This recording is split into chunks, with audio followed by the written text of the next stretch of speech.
I grew up in Texas, and I started getting involved from a pretty early age, whether it was voter registrations at my high school or gun walkouts or even like knocking doors during like the Black Lives Matter era.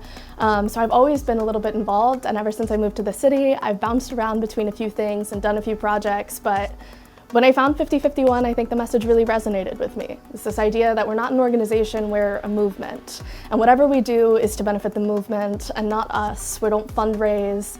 And the other thing is that everybody is an organizer. And a lot of people in this city and around the country have really taken that to heart and have helped put on these amazing demonstrations that they've never done before. So I found my way there and I just rolled with it.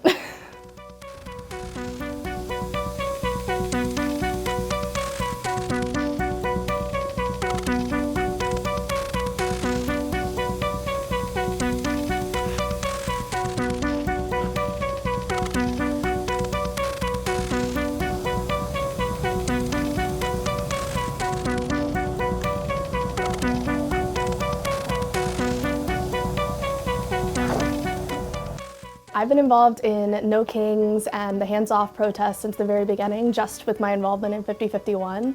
And generally the message is that, you know, we have a president that is consistently overreaching executive authority, you know, doing a lot of things that millions of Americans disagree with every single day. He's ignoring the courts, you know, there's illegal firings, all of these things, and no matter what cause we all come together for, it's all to come together and say, like, we're not going to put up with it. We're standing together in peaceful resistance, and we're getting organized.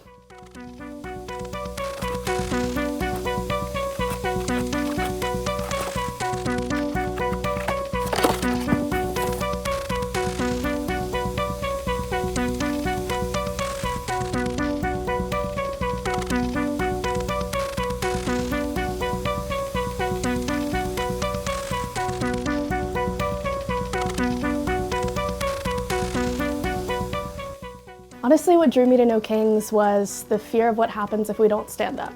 I think we're watching a slide into authoritarianism, and I think that if we don't come together in massive numbers, if we don't make it fun, and if we don't make it enticing to be a part of the resistance, I really fear what this administration will do next. They just keep pushing the bounds further and further and further. And so I was driven by fear, and I stay because I'm really hopeful that we can win.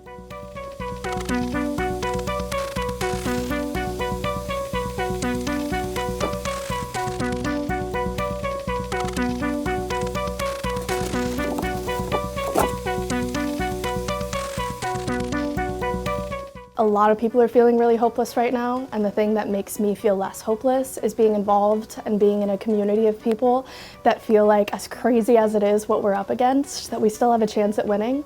And the other thing I'd say is that that's exactly what they want you to think.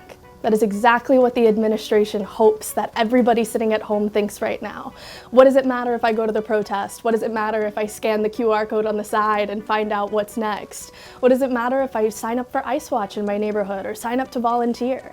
They want you to feel like there is an ocean to get ahead of, that there is a whole ocean of things you'll never be a part of, but an ocean is just a multitude of drops, and you can be one of them, and the more of them we have, the better chance we have at fighting this.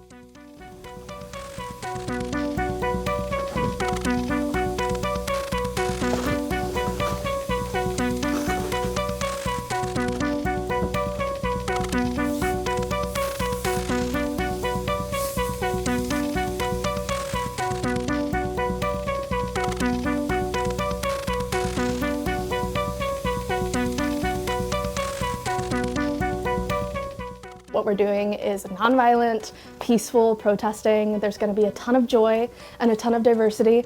We're all coming from a lot of different fights, you know, like whether you're mad about healthcare or immigration or what we're doing overseas, like no matter what it is, all of these people are coming together to say no kings, to say we're not going to be putting up with it. And we have a trained team of over 200 security marshals and a whole separate team for de-escalation that's ready on the ground to make sure that we keep things peaceful and nonviolent, especially with the rhetoric of this administration lately. It's really important that we bring the joy and that we bring the community.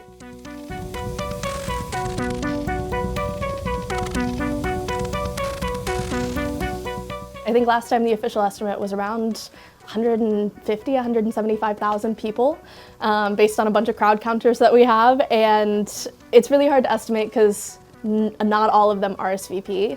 I will say that there is a lot of energy here, and that in the last few months, this administration has just pushed people further and further to our side. Like this coalition is getting more and more broad, more and more diverse, as more and more people realize what's going on. So I would say to expect huge crowds.